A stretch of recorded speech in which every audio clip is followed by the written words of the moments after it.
Hello students, we are studying chapter 6 life process and doing last topic excretion in it. Today we have to study about the mechanism of urine formation. Mechanism of urine formation consists of 3 different steps which are as follows. Number 1 is glomerular filtration. Number 2 is reabsorption, and last is secretion.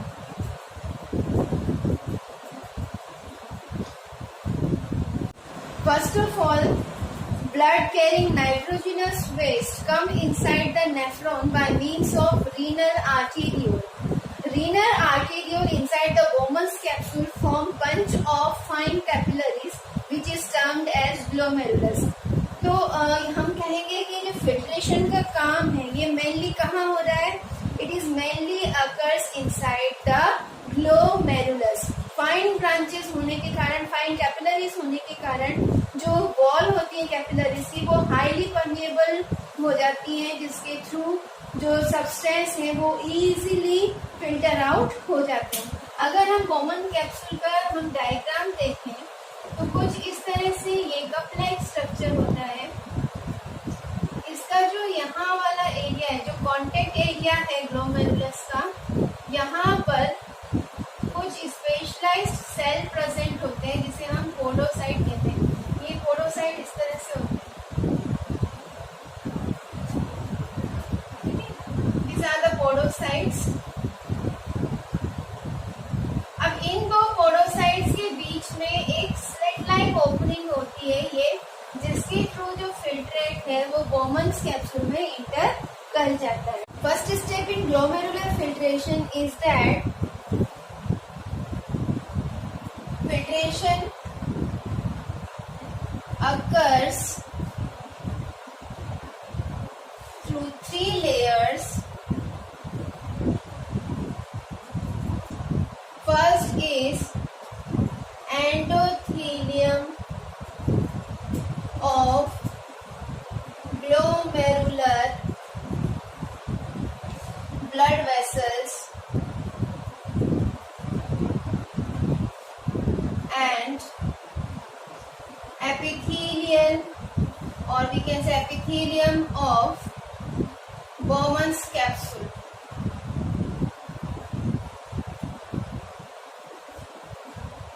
Along with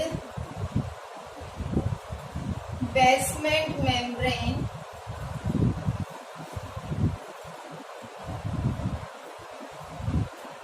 present in between these two.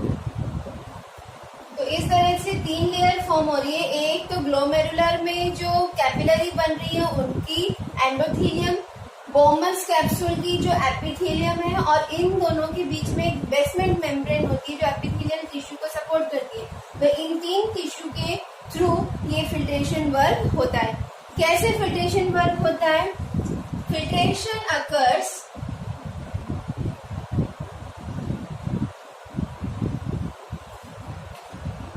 by means of blood pressure generated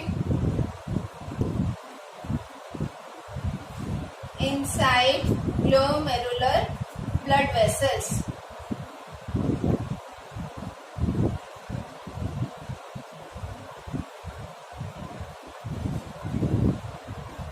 कई बार जब जो renal arteriole inter करती है तो इसका lumen थोड़ा सा wide होता है, और जब इसका कैपिलरी फॉर्मेशन होती है तो ल्यूमन कॉन्स्ट्रिक्ट होता चला जाता है.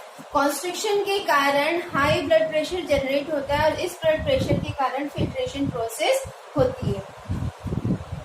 यहाँ जो फिल्ट्रेशन हो रहा है, इतना फाइन फिल्ट्रेशन हो रहा है कि प्लाज्मा का एवरी पार्ट फिल्टर होकर बोमन्स कैप्सूल में आ जाता है बिसाइड सम प्रोटीन्स. तो इसलिए हम जो यहाँ पे फिल्ट्रेट बन रहा है उसका नाम देते हैं इनिशियल फिल्ट्रेट, और वो जो इनिशियल फिल्ट्रेट होता है वो कहाँ आता है? बोमन्स कैप्सूल में।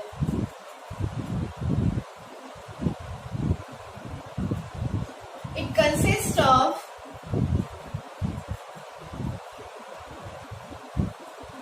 deproteinized plasma, proteinized plasma। इसका क्या मतलब हुआ? All the composite substance of plasma get filtered out except proteins। ठीक है, डीप्रोटीनाइज्ड प्लाज्मा का मतलब है कि प्लाज्मा का एवरी पार्ट फिल्टर आउट हो रहा है बिसाइड सम प्रोटीन्स। इसे हम कह रहे हैं initial filtrate. This is termed as initial filtrate. How much initial filtrate form? It depends upon the volume of blood that is filtrated through the kidney per minute.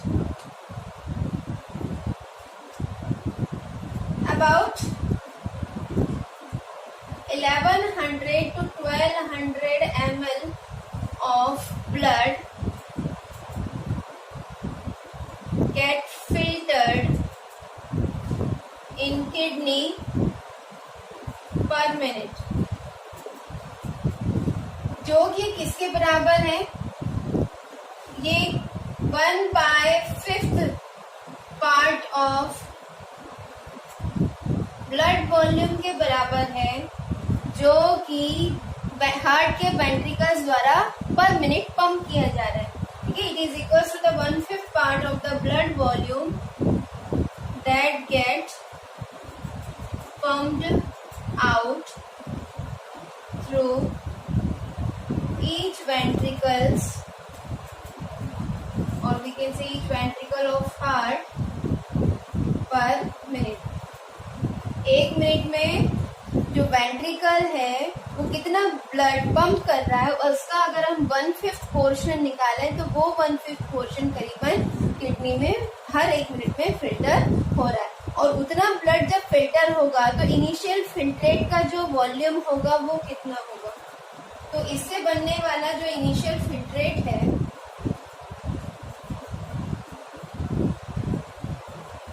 इसका volume होता है करीबन 180 litres per day. एक दिन में करीबन 180 litres जो filtrate है वो बोमन्स कैप्सूल में फिल्टर आउट होता है। ये तो इनिशियल फिल्ट्रेट है। और करीबन कहा जाता है जो यूरिन फॉर्मेशन हो रहा है, urine formation takes place per day. हर एक दिन में कितना हो रहा है? ये हो रहा है 1.5 litres per day. 180 litre per day filter होके आ रहा है बोमन्स कैप्सूल में, और जो यूरिन का फॉर्मेशन हो रहा है वो सिर्फ हो रहा है 1.5 लीटर। तो इतना ज्यादा जो डिफरेंस है वो क्यों है? वो इसलिए है कि अगर 180 लीटर हमारी बॉडी से आउट होने लगे, एक्सक्रीट आउट होने लगे, तो हमारी बॉडी में एसेंशियल न्यूट्रिएंट्स, एसेंशियल सब्सटेंसेस और वाटर की डेफिशिएंसी हो जाएगी। तो इसको हमें रिस्टोर करना पड़ता है अपनी बॉडी में, और जो रिस्टोरेशन का काम होता है वो एब्जॉर्प्शन प्रोसेस में होगा। तो यहाँ पे जब एसेंशियल न्यूट्रिएंट्स या एसेंशियल सब्सटेंसेस या वाटर जब रीअब्सॉर्ब हो जाते हैं हमारी बॉडी में, तो टोटल जो कंसंट्रेटेड फिल्ट्रेट बचता है वो बनता है यूरिन, और उसका जो अमाउंट होता है, उसका जो वॉल्यूम होता है वो होता है 1.5 लीटर, जो एक दिन में एक्सक्रीट आउट होता है। आपने यहाँ पे देखा जब फिल्ट्रेशन हो रहा है तो ऑलमोस्ट प्लाज्मा का एवरी पार्ट फिल्टर हो रहा है अदर देन प्रोटीन्स। तो इस तरह से जब फाइन फिल्ट्रेशन होता है तो इसी प्रोसेस को हम अल्ट्रा फिल्ट्रेशन के नाम से भी जानते हैं। तो this process is also termed as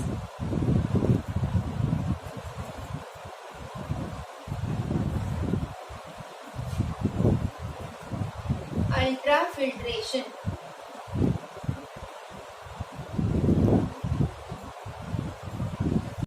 next process है रीअब्जॉर्प्शन।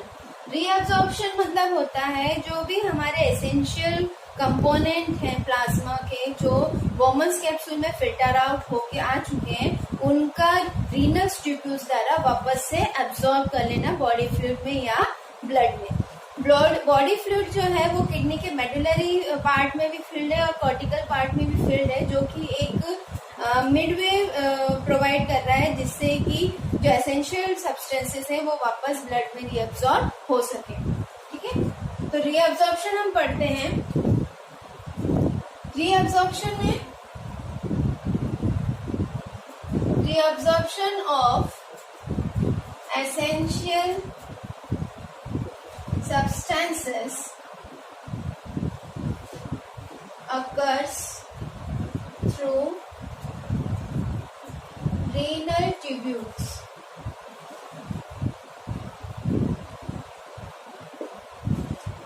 रीनल ट्यूब्यूल कौन कौन सी होंगी? PCT, loop of Henle and DCT. Bowman capsule is also a part of renal tubule, but it with glomerulus form the part of Malpighian body. Some of the substance require energy for their reabsorption, so they absorb actively. Some substances absorb actively by using ATP. ATP से क्या मतलब है? Energy use हो रही है। जहाँ पे भी एनर्जी यूज होती है उसको हम एक्टिव टर्म बोलते हैं। तो एक्टिव यहाँ पे रीअब्जॉर्प्शन हो रहा है। लाइक कौन कौन से सब्सटेंस एक्टिवली एब्जॉर्ब होते हैं? जैसे ग्लूकोज हो गया, सम अमीनो एसिड्स हो गए, sodium ion along with some salts, okay, etc. These are some basic substances that actively reabsorbed in the renal tubule.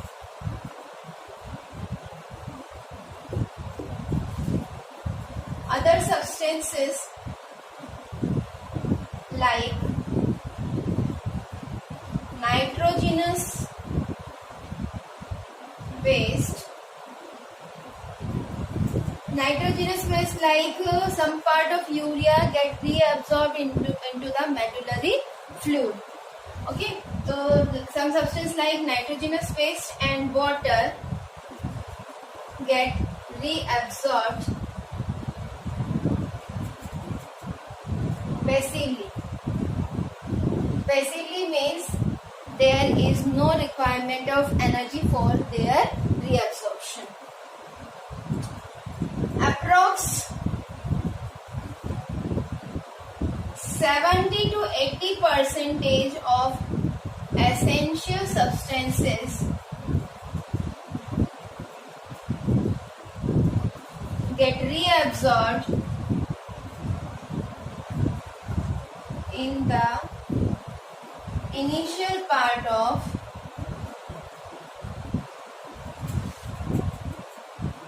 renal tubule, जिसे हम पीसीटी कह रहे हैं। पीसीटी प्रॉक्सिमल कॉन्वोल्यूटेड ट्यूब्यूल में 70 to 80% जो essential substances हैं फिल्ट्रेट में से वापस से रीअब्सॉर्ब हो जाते हैं ब्लड में। आपको मैंने डायग्राम में बताया था, जैसे जैसे जो लूप बन रही थी नीचे की तरफ, हैनल्स लूप प्रोसीड हो रही थी, तो उसके चारों तरफ ब्लड की कैपिलरीज भी फॉर्म हो रही थी, जिसे हम वेसा रेक्टा कहते हैं। तो ये जो डिसेंडिंग और असेंडिंग लूप होती है हैनल्स लूप की, और जो वेसा रेक्टा की असेंडिंग और डिसेंडिंग लूप है, वो दोनों काउंटर करंट प्रोड्यूस करते हैं, जिसके कारण जो एसेंशियल सब्सटेंसेस हैं उनके एब्जॉर्प्शन और रीअब्जॉर्प्शन में हेल्प मिलती है। ये तो हो गया पीसीटी का वर्क। लूप ऑफ हैनल्स में मिनिमम रीअब्जॉर्प्शन होता है।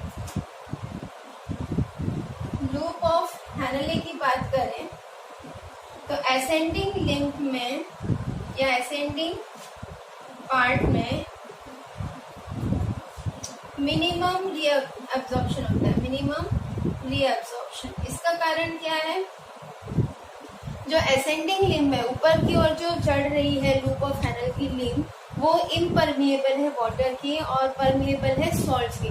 बट सॉल्ट्स का कंसंट्रेशन जब यहाँ पे ज्यादा हो जाता है तो डिफ्यूजन मेथड से ये सॉल्ट मेडुलरी फ्लूइड में कुछ हद तक ट्रांसपोर्ट हो जाती है।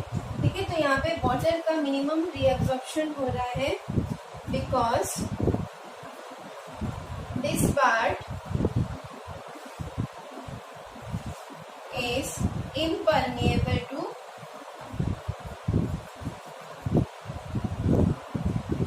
water but permeable to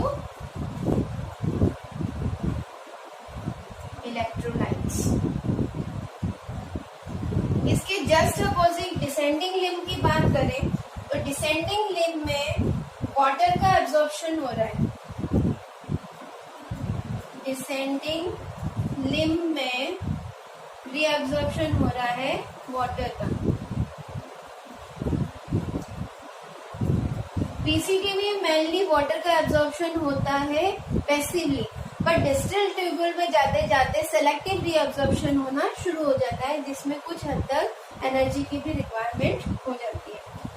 अभी हम बात कर रहे हैं डिसेंडिंग लिम्ब की, तो डिसेंडिंग लिम्ब में रीअब्जॉर्प्शन हो रहा है वाटर का बिकॉज क्या कारण है,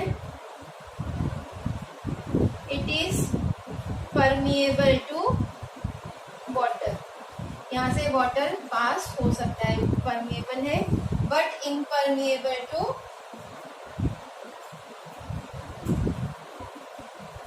सॉल्ट्स और we can say electrolyte.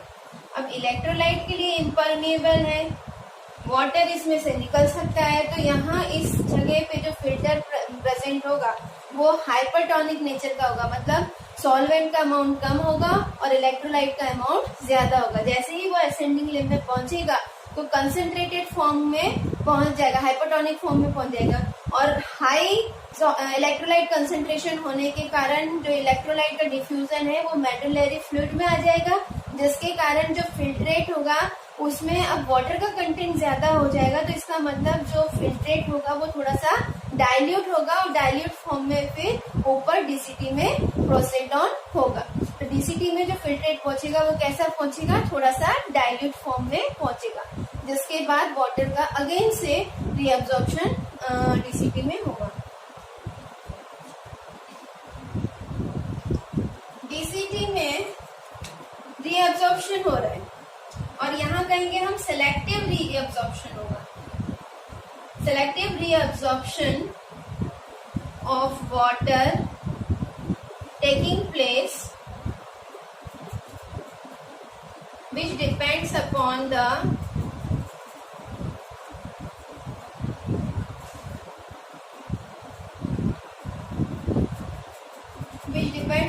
the amount of water present in body fluid।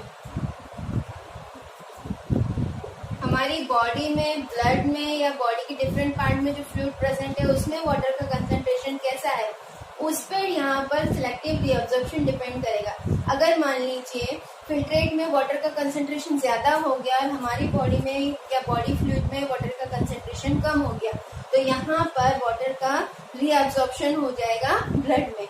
और मान लीजिए अगर ब्लड, हमारी बॉडी में एक्सेस वाटर प्रेजेंट है, हमें और ज्यादा पानी की जरूरत नहीं है, तो फिर हमारी बॉडी से या ब्लड से जो वाटर एक्सक्रीट हो चुका है फिल्ट्रेट में वो as it is proceed on हो जाएगा, पास हो जाएगा in the form of urine. तो इस तरह से सिलेक्टिव रीअब्जॉर्प्शन डीसीटी पार्ट में यहाँ पर होता है। यहाँ पर कुछ हार्मोन हैं जो इस चीज को कंट्रोल करते हैं और वो हार्मोन है एडीएच हार्मोन, जिसे हम बोलते हैं एंटी डाईयूरेटिक हार्मोन या फिर वैसोप्रेसिन। इसका नाम है वैसोप्रेसिन, जो कि हाइपोथैलेमस से सिक्रीट होता है। और दूसरा है एड्रीनो कॉर्टिकॉइड हार्मोन। ये एड्रिनल ग्लैंड के कॉर्टेक्स रीजन से सिक्रीट होता है। एड्रिनल ग्लैंड किडनी के ऊपर प्रेजेंट होते और इस ग्लैंड का जो कॉर्टेक्स एरिया है वहां से ये हार्मोन सिक्रीट होता है। इनका दो काम है, एक तो ब्लड प्रेशर जनरेट करना by doing constriction in the blood vessels in glomerulus, और दूसरा काम है वाटर के रीअब्जॉर्प्शन में हेल्प करना। बॉडी फ्लूइड में अगर वाटर ज्यादा है तो रीअब्जॉर्प्शन नहीं होगा, अगर बॉडी फ्लूइड में वाटर कम है तो फिल्ट्रेट में से वाटर रीअब्सॉर्ब होगा। तो ये तो प्रोसेस होगी रीअब्सॉर्प्शन की। नेक्स्ट प्रोसेस है सिक्रीशन। सिक्रीशन भी अपने आप में बहुत इंपॉर्टेंट प्रोसेस है, क्योंकि इस प्रोसेस के द्वारा बॉडी फ्लूइड का आयनिक और एसिड बेस जो बैलेंस होता है उसको मेंटेन किया जाता है। किस तरह से बॉडी में कौन कौन से सब्सटेंस वापस रीअब्सॉर्ब हो रहे हैं, उनके कारण क्या एसिड बेस का कंसंट्रेशन बन रहा है, क्या ब्लड का पीएच बन रहा है, या बॉडी फ्लूइड का पीएच कैसा मेंटेन हो रहा है, ये सिक्रीशन प्रोसेस के द्वारा फुलफिल होता है, मेंटेन होता है। इसमें क्या होता है, पीसीटी का कुछ एरिया एंड डीसीटी का कुछ सेल्स, जो इसमें क्यूबॉइडल एपिथेलियल के सेल्स होते हैं, वो क्या करते हैं, उनमें कुछ सेल्स स्पेशलाइज्ड फॉर्म के होते हैं और वो फिल्ट्रेट में सिक्रीट करते हैं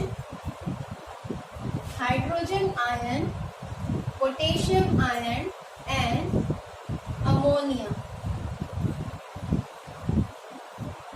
ये सिक्रीट करते हैं into the filtrate,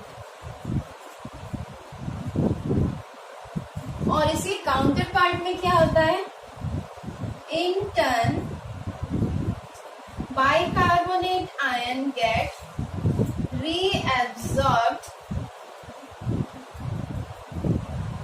inside the filtrate.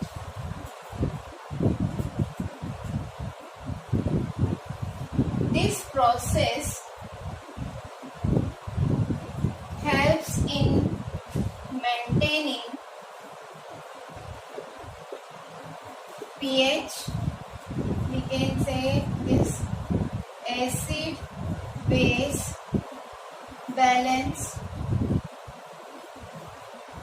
and ionic balance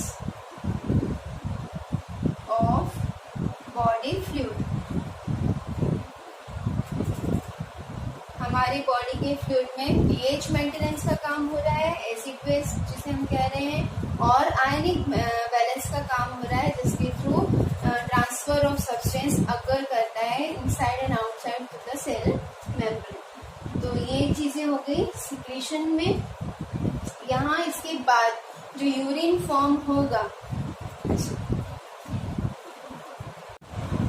इसके बाद यूरिन पहुंचेगा, डीसीटी के बाद पहुंचेगा कलेक्टिंग डक्ट में। कलेक्टिंग डक्ट में क्या होता है, कलेक्टिंग डक्ट में वाटर का रीअब्सॉर्प्शन हो जाता है। वाटर रीअब्सॉर्प्शन टेक्स प्लेस या अकर्स। क्यों होता है, again it depends upon the concentration of filtrate as well as volume of our body fluid। हमारी बॉडी में नेसेसिटी के अकॉर्डिंग रीअब्सॉर्प्शन कलेक्टिंग डक्ट के कुछ पार्ट्स में से भी होता है। अब यहाँ पे जब यूरिन आता है, उसके बाद यूरिन में वाटर का जो अमाउंट होता है वो काफी रिड्यूस हो जाता है, इसीलिए हम कहते हैं कि concentrated form of urine prepare होता है, जो कि हमारा लास्ट फिल्ट्रेट फॉर्म होता है, उसे हम क्या कह रहे हैं, कंसंट्रेटेड यूरिन। तो कलेक्टिंग डक्ट में कंसंट्रेटेड यूरिन पास ऑन होता है।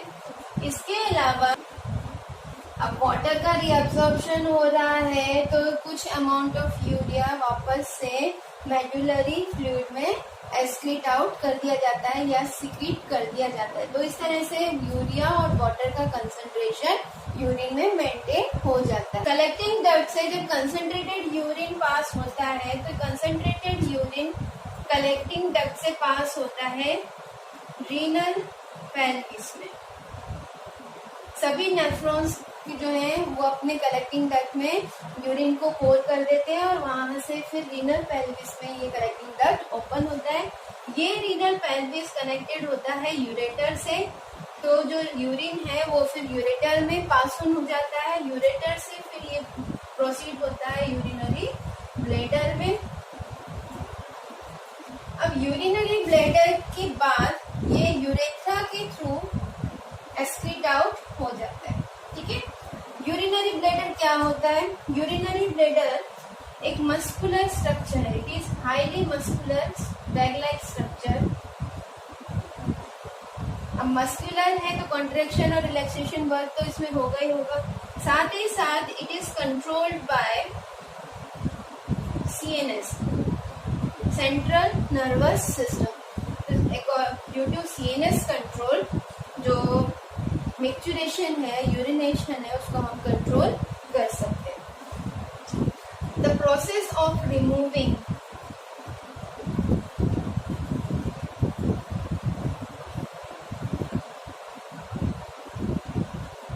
urine through urethra is termed as urination. Normally इसको यूरिनेशन कहते हैं और मेडिकल टर्म में इसके एक वर्ड है जिसका नाम है मैच्यूरेशन। इसका जो होल्डिंग पावर है, वॉल्यूम है, वो है करीबन 400 ml टू 700 ml। ठीक है, तो एक टाइम में ये जो यूरिनरी ब्लैडर है ये 400 ml से लेकर 700 ml यूरिन को अपने अंदर होल्ड कर सकती है और स्ट्रेच होने लग जाती है। जैसे ये स्ट्रेच होती है तो इसके रिसेप्टर्स CNS को एक मैसेज पास करते हैं, जिसके कारण यूरेथ्रा के माउथ पे एक स्पिंचर मसल होती है और स्पिंचर मसल फिर रिलैक्स हो जाती है और यूरिन पास आउट हो जाता है थ्रू द यूरेथ्रा, और इस प्रोसेस को कहते हैं यूरिनेशन।